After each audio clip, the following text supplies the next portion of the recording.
A Polícia Federal investiga um suposto vazamento de dados da Receita Federal de ministros do Supremo Tribunal Federal e parentes deles.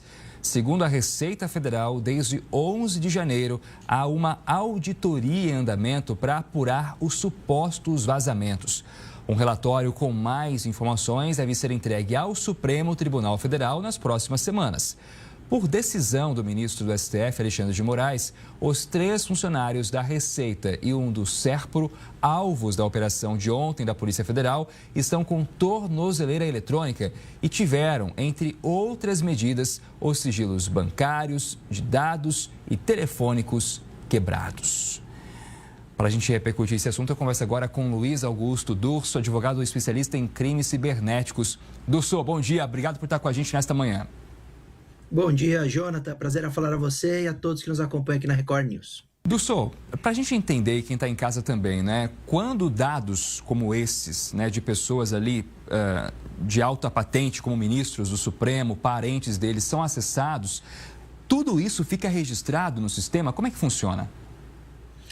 Sim, Jonathan. Todo sistema informático, em regra, ele goza de logs de acesso. Então, todo sistema ele é monitorado e toda vez que alguém vai lá e acessa, ele deixa ali uma identificação de acesso, de consulta e etc. No caso dos servidores públicos, isso ainda é mais comum, porque você precisa, de fato, ter um controle, inclusive de quem pode acessar. Não só quem acessou, mas quem poderia ter acessado. A investigação aponta que quem acessou os dados havia de fato acesso. Então, em regra aqui, a gente está afastando a possibilidade, por exemplo, do crime de invasão de dispositivo informático. Não houve invasão. Houve um acesso que era legítimo por parte daqueles funcionários, mas que a utilização daqueles dados ou a razão do acesso que poderia ser eventualmente criminoso, é isso que os ministros exigem aí da Polícia Federal que se investigue e que se traga alguma resposta. E por que tudo isso?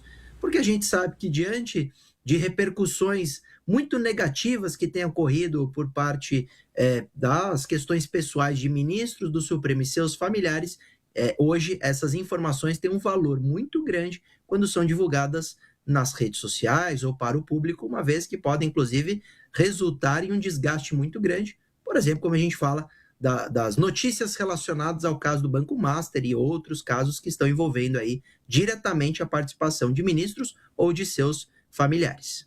Durso, agora, para que essa descoberta aconteça, antes precisa haver uma suspeita de que esses dados estão sendo manipulados por pessoas que não necessariamente precisariam ter acesso a eles, né?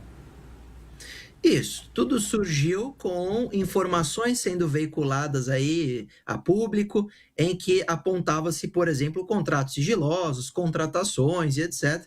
E isso começou a gerar uma desconfiança por parte de ministros, no sentido de que seus dados estavam sendo propositalmente expostos por pessoas que ou invadiram aquela informação ou tinham acesso prévio.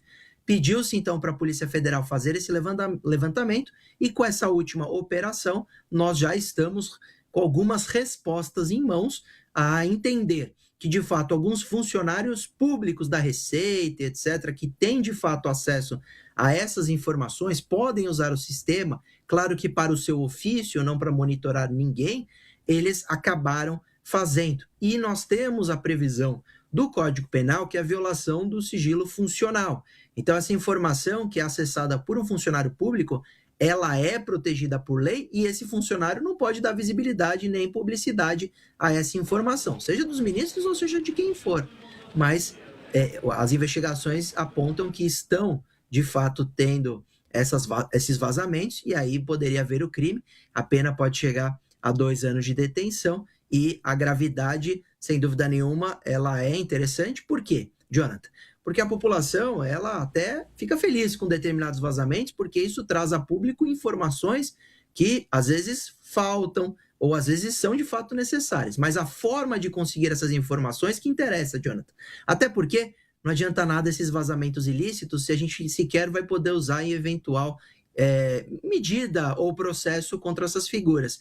Para que se tenha a licitude da prova para amanhã usar contra aquele que está sendo envolvido, você tem que ter, por exemplo, uma decisão judicial, você tem que ter um acesso legítimo e previsto em lei. E aí, isso que a Polícia Federal investiga, uma vez que aparentemente não havia nenhuma determinação judicial prévia. Dulce, como a gente trouxe aqui, então, são servidores públicos, né, suspeitos de manipular esses dados e fazer esses acessos ilegais e, pior, vazar essas informações. Você trouxe um pouco sobre a pena. Agora, mesmo sendo pessoas aí de alta patente, ministros do Supremo Tribunal Federal, a pena permanece a mesma ou ela pode ser tornada ser maior por conta dessas pessoas, dos dados e da personalidade de cada um?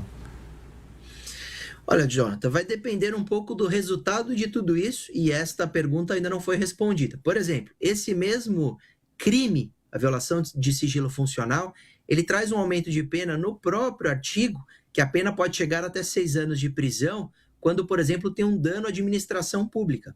Se o ministro conseguir, eventualmente ali no inquérito das fake news, pela Polícia Federal, construir a tese de que houve algum tipo de dano à administração pública, essa pena, por exemplo, é triplicada. Em vez de 2 anos, vai para 6. Então, são várias as nuances desses casos, até porque amanhã poderia entender que houve divulgação de segredo, invasão de dispositivo informático, outros crimes. Por isso que a investigação ela é inicial, ela está apresentando as provas agora, as informações de maneira muito recente, mas sem dúvida nenhuma, esses agentes públicos hoje têm um problemão nas costas, porque as vítimas dessa história são pessoas muito poderosas, são ministros do Supremo, e estes têm lidado com muito rigor há algum tempo com relação a essas questões de violação de segredo, violação de sigilo, etc. Pois é importante dizer então que as investigações continuam, mas é importante também falar para quem está em casa acompanhando que quem receber esse tipo de informação e compartilhar esses dados também pode ser punido de alguma maneira ou não? Claro, Jonathan, não é porque você recebeu que você pode simplesmente sair publicando nas redes sociais, porque você precisa saber se a origem daquela informação ela é lícita. Porque se você simplesmente divulga, primeiro que você poderia estar incorrendo numa fake news. Né? Se você não sabe a fonte, pode ser que você está divulgando algo falso.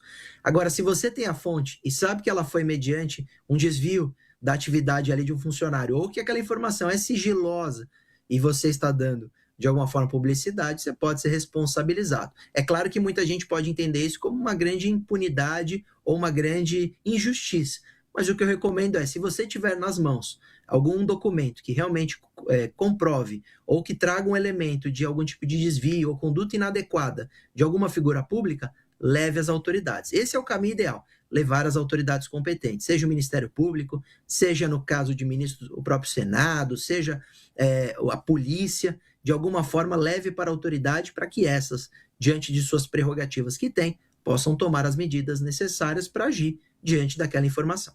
Luiz Augusto Durso, muito obrigado pela entrevista com a gente aqui. Vou dizer boa semana, né? Porque muita gente folgou, está começando a semana mais curta, mas enfim, aproveita aí sua quarta-feira. Obrigado, Jonathan. Bom restinho de carnaval, porque agora fevereiro inteiro é carnaval, então bom restinho de carnaval. Exatamente. Começa oficialmente 2026. Um abraço.